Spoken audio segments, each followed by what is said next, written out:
Hey, hello, and welcome to the show. It's me, John Park, and this is John Park's Workshop, right here on Adafruit Industries' mega broadcasting platform. Not really. Hi! I want to say hello to the people who are popping into the chat over on YouTube. Hey, Byron and Cleo, and also our whole gang over on Discord. If you are joining us on Twitch or on Facebook Live and you're wondering why is nobody chatting, that is probably because they're over on Discord, which is our main chat platform. So check it out. Just search for Adafruit Discord, and you can get yourself a little invite sent auto-magically and sign up and come on into the chat.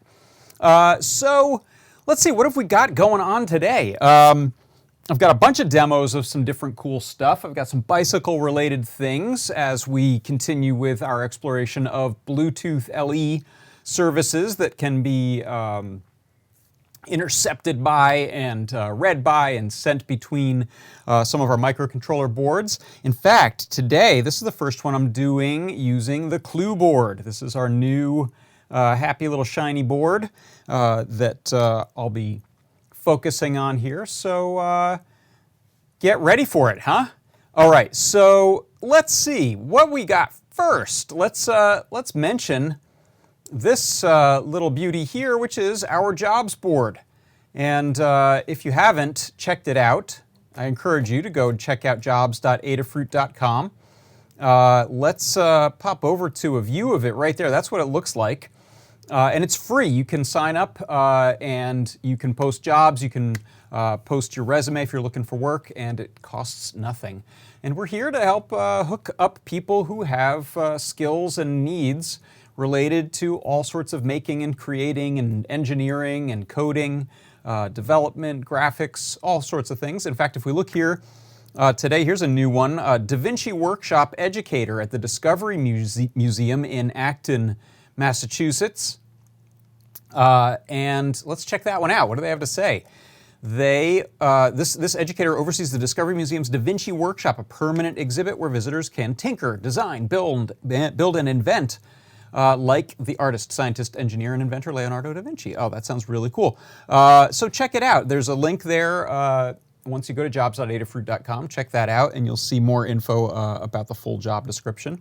It's a full-time job in Massachusetts on site, pretty sure. So that's pretty awesome. Go check that out, and that's right there at jobs.adafruit.com. Let's see, something else I wanted to mention, the Make Code newsletter. We have a new edition coming out very soon, so if you haven't subscribed, go ahead and do it. You can go to adafruitdaily.com, and you can sign up. This one, if you go to makecode.adafruitdaily.com, you can see the archive of previous issues that we've put out. There's the January issue there, Make Code Opening a World of Possibilities. So we have all sorts of news and links, videos, tweets, workshops, new hardware, new extensions, all sorts of announcements within the Make Code world. So I encourage you to check that out. And we'll be sending that one out, I believe, next week, sometime early next week. So go sign up and you won't miss it in your inbox. All right, what else have I got? Hey, look, that's your coupon code.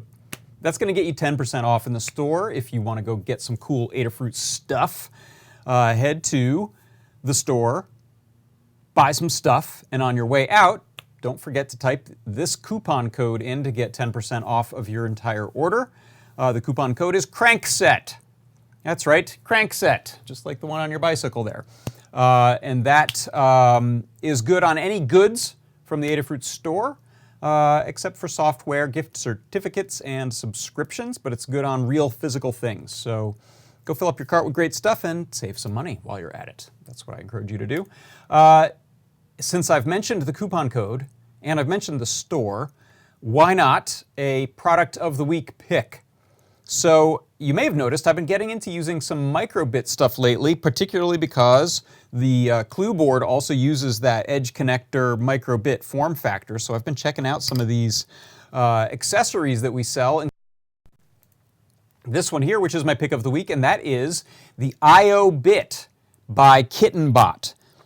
So I have one right here, and I'll show it to you over the downshooter in a second. But what you can see is the I/O bit allows me to plug a microbit, or presumably a clue. I haven't tried it yet, but it allows me to plug one of those boards into the I/O bit, and then it breaks out a whole bunch of I/O for me to use with the sort of typical signal, ground, and power trio that allows you to plug in things like servo motors and sensors like this potentiometer here. It also breaks out 5 volts. I think normally you can only get 3 volts out of a microbit, but this allows you to power it through this little voltage regulator from a USB. And I believe that's still good for programming it as well. You don't have to plug in a separate cable up at the top. But this I have just plugged into a battery pack actually right now, USB battery pack. That's going to power it, so I'll go ahead and turn this on. Let me, I'll show you. We've got, in fact, let me go to the overhead because that's ridiculous what I'm trying to do there. Hang on. Let's go to the down shooter. Let me move some stuff out of the way there. And what you can see is I've got my little I/O bit with my microbit plugged into it. This is going to power it on, this little blue clicky switch here. And then I've got a little servo motor, like a pan tilt set up here. So if I hold that, and you can see now I'm just going to move this potentiometer. And now let me get that all on screen for you. Let me hide this thing too. There's so much on screen, there we go. So you can see now I'm using a potentiometer plugged right into the I/O bit, and the I/O bit is allowing me to plug in this servo motor directly, and it's not browning out the board, which I don't think you can power this servo with this much load on it that well from a 3-volt board with low amperage. It would probably just brown the thing out and reset. But this is powering it really nicely because we have this little separate 5-volt regulator here. So that's my pick of the week. It's the I/O bit from KittenBot, and it allows you to do a whole bunch of stuff with still some of these typical pads for capacitive touch and hooking on alligator clips. There's a 3-volt in the ground there, and then you get all of this extra I/O. So that's the I/O bit. And like I said, I'm very excited that we're kind of digging into this world of microbit accessories because it is a rich world. There's a lot of cool stuff that you can plug things like the microbit into, and now soon enough we'll be starting to plug clue boards into those as well. And that one, by the way, I coded that in MakeCode. That was really straightforward to code a potentiometer read and a servo write in MakeCode. So that's my pick of the week. Let's see, you know what? I think that helps us segue pretty neatly into my MakeCode Minute this week. So let me set some things up and give you a dose of this.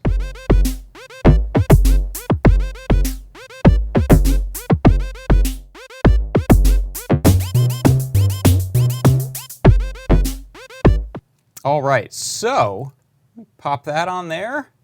That, and let's see. Let me give you an overhead view. Oops, not that one. How about that one there? Let me move that where you can see it. Zip. Okay, so for the MakeCode Minute today, what I wanted to do was show you how you can run a grid, an external grid of NeoPixels from a Circuit Playground Express and use the buttons in order to light up different rows of this grid. So you can see here, I'm pressing my A and B button on the Circuit Playground Express, and I can either page through these rows, or I can flip the switch and I can dance through them a little more slowly so you can watch each one light up separately. So the way I set this up inside of MakeCode, I have a few things. First, in the start block, what I do is I set an external strip on A4 pin, and that's what I've got my alligator clip plugged into over here from the NeoPixel grid to the Circuit Playground Express. And I set that up with 64 pixels. It's an 8x8. Then I set the strip type to RGBW. This one happens to have the extra white pixel in it. And then I set the strip brightness to something pretty manageable and low, 5. Then I set this variable called the pixel position, and I set it at 0. And that's actually the upper left corner of this NeoPixel here. It's like a strip that just runs along for 64 pixels from 0 to 63. And then I call this function that I created called lightRow. And what lightRow does is first it sets all the pixels to blue. That's kind of like our background. Then it loops through 8 times and it sets the strip pixel color to red at whatever the pixel position is. And the first pixel we get is that first pixel there, pixel 0. It lights up. Then we increase that variable by 1 and repeat it. So this happens 8 times. We also check the switch to see if the switch is left or right. We're going to run quickly or we're going to put a little pause in between. And then the last things we do is when I press the A button or the B button, I'm calling one of these functions. If it's bar down, then I check to make sure I haven't run off to the end of the strip. I make sure I'm under or at 56. And then I call that lightRow. If we hit the A button, we go backwards, and that means that we're going to check to make sure that we're not 2 rows from the beginning, and then we subtract 16. So when we've drawn out to the end and we want to go up a row, we jump that value up 2 rows, or 2 full rows essentially, the beginning of the row above, and then draw those 8 pixels. And so that is how you can create a little light show like this on a NeoPixel grid, an external grid, using the Circuit Playground Express and coded inside of MakeCode. And that is your MakeCode Minute.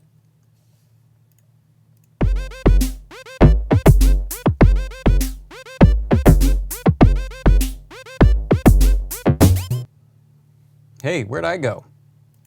Hey, hello, I'm back. Yeah, you can see here, we at Adafruit, you may have noticed if you've been watching stuff online and on the social stuff, we've been cooking up a couple different ways to make our LEDs a little more viewable on video. So this was, as you've seen, I've been using my little gel filters a lot. So this is that same piece of purple photo gel filter that I'm using to make those pixels a little easier to see. And then Phil B was showing last night using some of that Tap Plastics matte finish, what they call LED acrylic, and it's a translucent black acrylic that has a matte finish, and it does a really nice job of both diffusing the NeoPixels and hiding the surface of the light emitting grid that you have, be it pixels or these LCD or LED displays that I was showing last week. So we've got a couple ways that we're working on to make these look even better than usual. So stay tuned. We'll probably come up with some more. Actually, I would like to give credit where credit is due. That Tap Plastic, that was first something that our own C. Grover from the chat alerted me to a couple years ago, and I ended up using it in a couple little projects where I wanted some matte black acrylic that I'd laser cut and some LEDs to shine through. It's perfect for that. So thank you to C. Grover for pointing that out. All right, let's see. What's next? How about we take a look at a little MakeCode arcade game pick of the week. So this is one that I got from the forums. Let's bring up this here and hide that. No, that's too big. How about I put a me over there? Okay. So this is one that Richard from the MakeCode team created, and he's calling this a Metroidvania demo. So if you go to forum.makecode.com and go to the arcade sub-forum there, you'll see this post. It's a little demo of a Metroidvania-style game he's been working on, and he says it's just a demo. There's not a way to win or lose, but it's a really cool demo of like a multi-board or multi-screen level using jumping and shooting and some pretty cool tricks. This one is created entirely in blocks. He's also got a version that he's going to be working on with JavaScript that goes even further. So I thought I'd first take a look at, let's reset it. We have this little cute dude here. He's got a pompadour waving in the breeze, and he can run around, he can jump, and he can shoot. And you can see I can shoot out these little blocks here to make my way around the board. And you'll notice there's also these doors. And sort of like Metroid, you can't go through them until you shoot them. So I'm going to shoot a door, and you'll see it opens up, and then I can go to the next level and start blasting around, whatever you're trying to do there. So let's try another one down here. Let me blow out this row. Oh, and so yeah, you can see I shot the door, it opens up, I can climb through, the door opens behind me. You have to shoot it to get it back open. So let's take a look briefly at, first of all, this is pretty large, and I can see why Richard is moving on to doing it in JavaScript. So you can see this is the code for the game. There are a lot of blocks. And I'm going to lose my path here, but one thing I wanted to point out that I thought was pretty cool is with the way the doors are working, there are a couple things going on. One, there's a tile map of those doors, and if you see here, I'll click on the tile editor, you can see there are these little, look like a watermelon slice and a lime slice and an orange slice. Those are tile maps that position the doors, and so you can set 3 different doors on a level and have them be one of these pink, green, or orange doors. And that allows the game to track which one of them you've run across, so it doesn't have to use a ton of replicated code to open doors. So when you run over a tile map, depending on which one you hit, that's the one that it's then going to apply this animation to. And so if we look inside this open close door function, here is the animation inside of the animated sprite editor, and you can see in the upper right there that's opening and closing.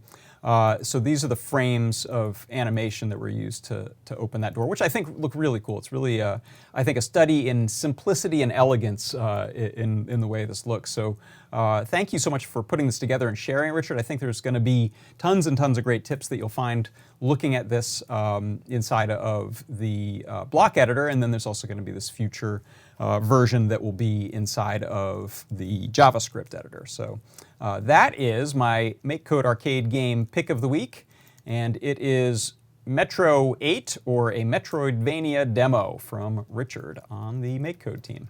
Thanks.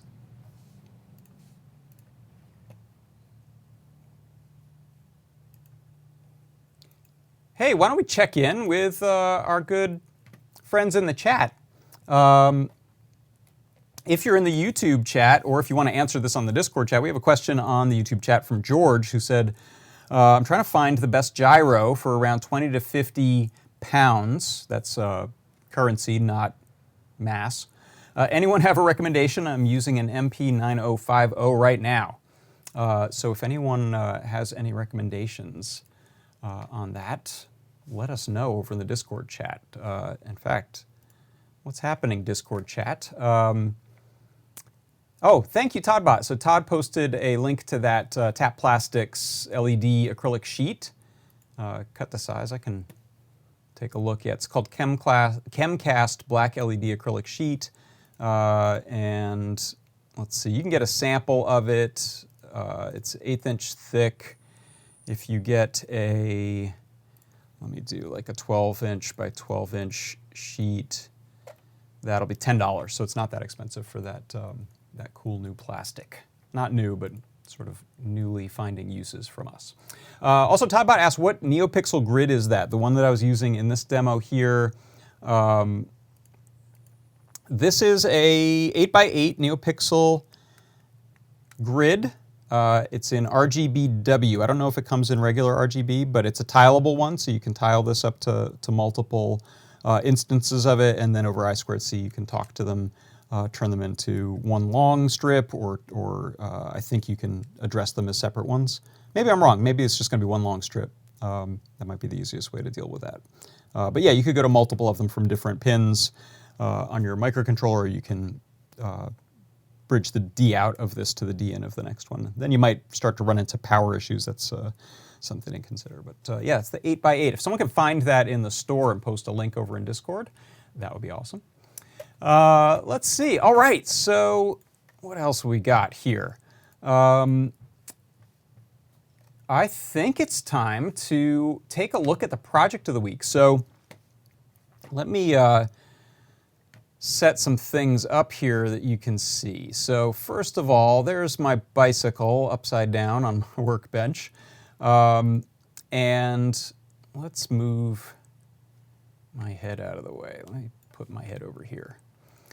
So what we're talking about today are the speed and cadence sensors for bicycles. So typically when someone's semi-serious about bicycling, they will get a little bike computer that reads out either the speed that you're going or the cadence at which you're cranking, pedaling essentially, or both. And sometimes those will also integrate heart rate monitor display and other separate sensors. But there's a couple of major ways these work. So here's one set that I have. We at Adafruit are working on these. Have gotten a couple sets to work with so that we can kind of cover our bases. So this is a pair of essentially little IMUs. Some kind of accelerometer is used in here. One goes on your crank, one goes on your wheel hub, and when these spin around, they send a little Bluetooth LE message to a connected device each time they experience a full revolution. The other type, the kind that I have on the bike here, is a single sensor, and it's able to read two magnets, one on your crank and one on a spoke. So they're kind of on two sides of this thing moving around. And so what will happen is these actually are pretty clever. They just have a couple coin cell batteries in them, or one battery in them, excuse me, and they go to sleep when they're not doing anything, and you kind of wake them up by moving them a little bit or running the magnet past them in this case. And then they can be connected to. So I have, I might ruin everything because I have two sets of sensors that essentially my device will try to connect to either one. But before I screw everything up, I'll show you this in action if I can. So let's go to a little down shooter here. Get that out of the way. So here I've got a clue board, and you can see I've got some text on here. It says cycle revs, and then wheel is at 21, and crank is at 1.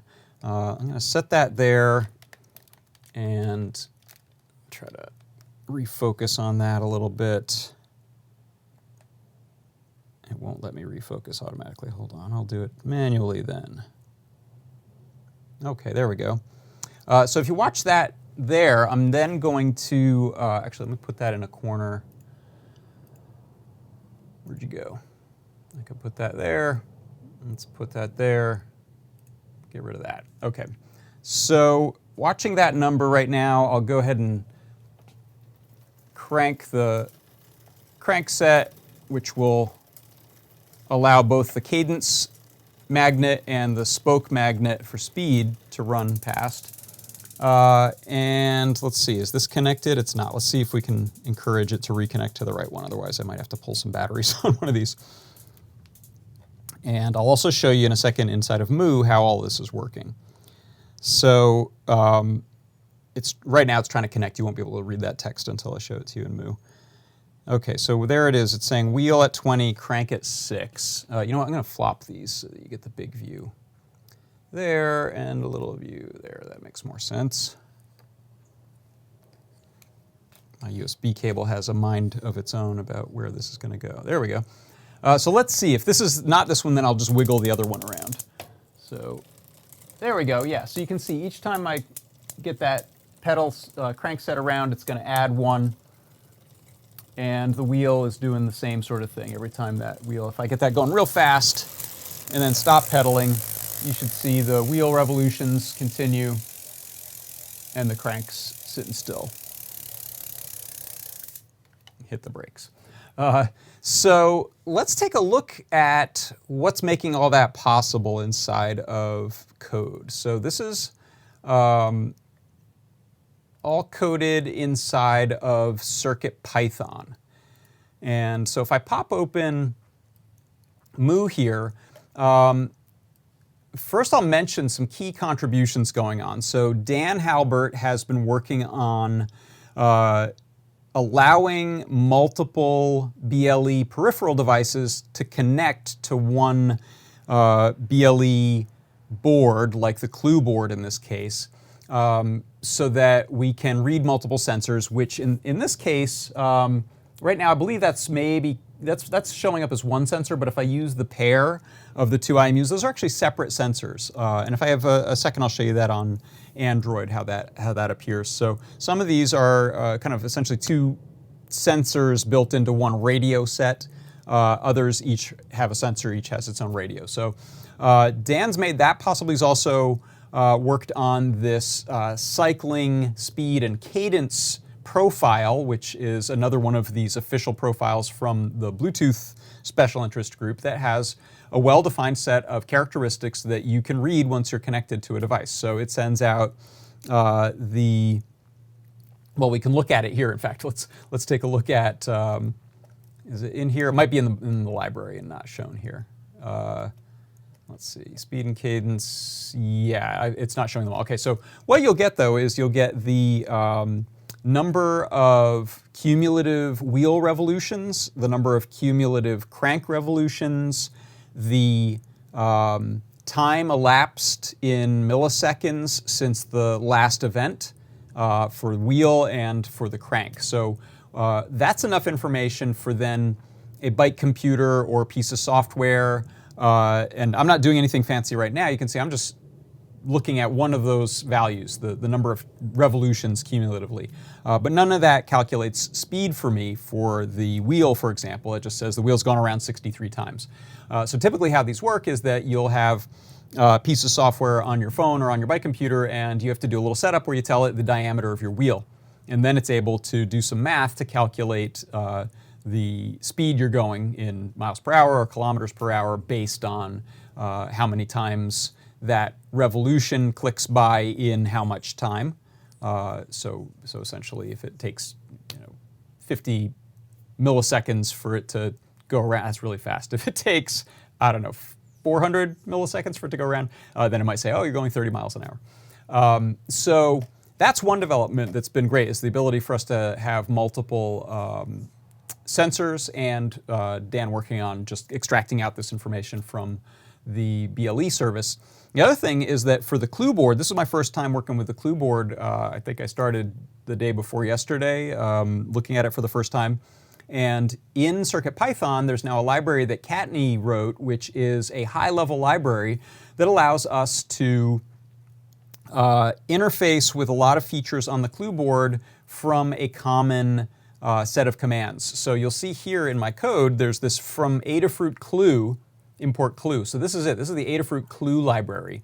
If any of you are familiar with the Circuit Playground library, it's the same sort of thing. It's high-level commands that mean you can access buttons and you can access the different sensors on there, all using a set of similarly written commands, similarly named commands. So in this example, I'm actually not using the buttons or anything, so I'll show you some of that stuff more another time, but what I am using it for is the display. So I'm setting up this variable called clue data, and this is a high-level clue command that lets me write to the display without using any lower-level display I/O stuff.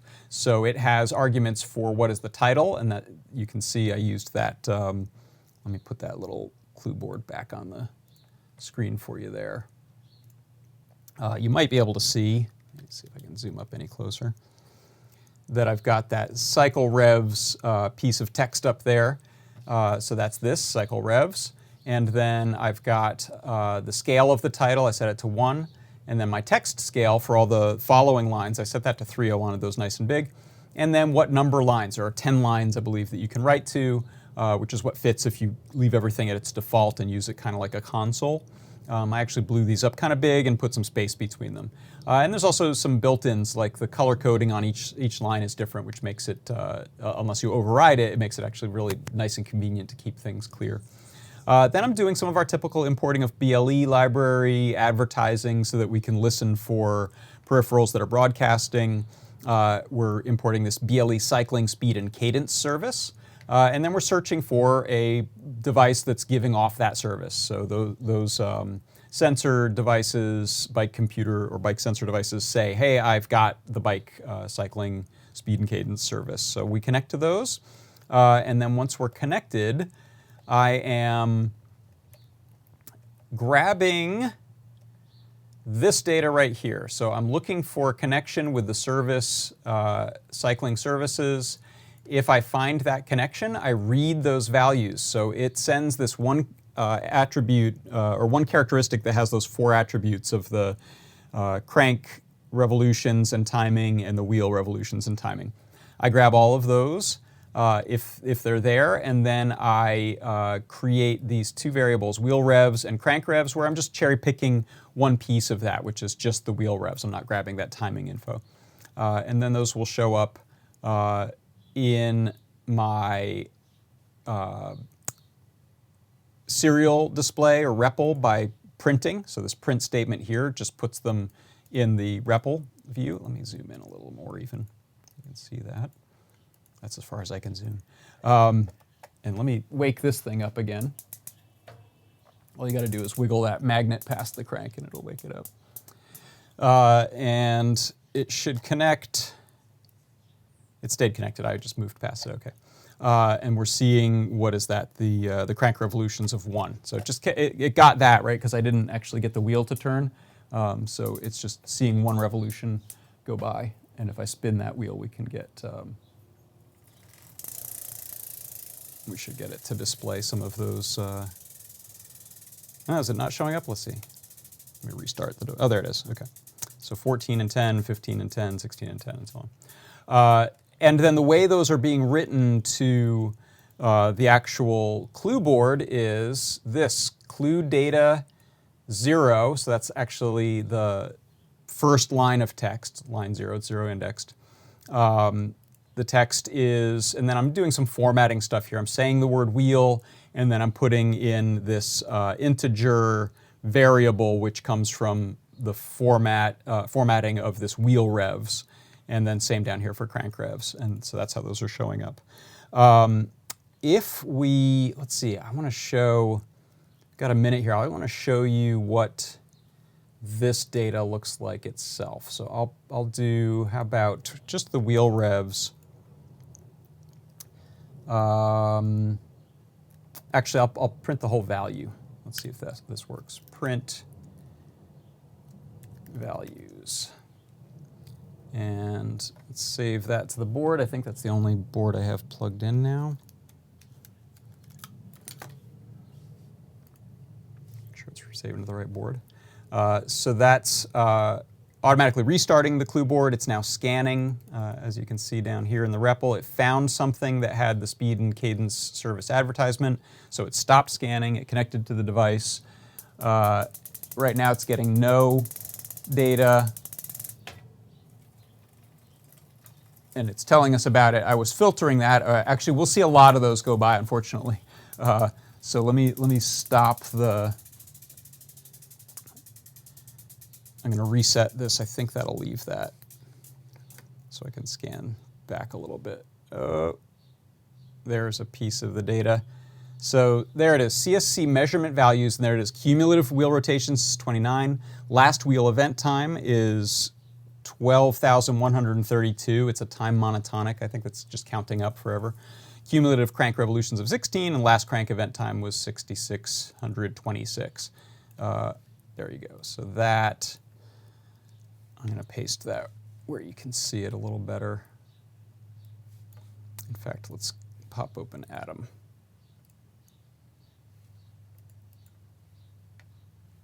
Showing Atom. There we go. Let me just toggle soft wrap, and now I can zoom way the heck up. Okay, so some of that is still cut off, but there you can see that's what the characteristic coming off of that includes actually all 4 of those pieces of info, and then that's why I'm needing to use some variable assignments to pick and choose which things we show. These would show up as maybe just speed or just crank if we use the other devices, but this one will always send the full set since it has them. So I hope that is interesting and helpful if you're thinking about interfacing with some bike computers. We actually have a more sophisticated plan on a project to bring to you that will do the math of calculating your speed that you're going, and I don't know how the cadence is meant to be shown, but we'll have that as well. Dylan is working on this for us, Dylan Harada, as well as some other people in the CircuitPython team, so that we'll be able to put that data as well as maybe some heart rate stuff and some other cool things into one nice display on the clue, and maybe even have a 3D printed enclosure so you can attach that to your handlebars. So that's about it. I think we've just about run out of time. Before I go, I will mention again your coupon code for this week, or this day, till midnight tonight, Eastern Standard Time, is Crankset. And that'll get you 10% off in the store. I hope that you've enjoyed, and I will see you next week, and look for a guide coming soon with some of this info on how to read and display your bike sensor information on the clue board in CircuitPython. For Adafruit Industries, I'm John Park, and this has been John Park's Workshop, and I'll see you next time. Bye-bye.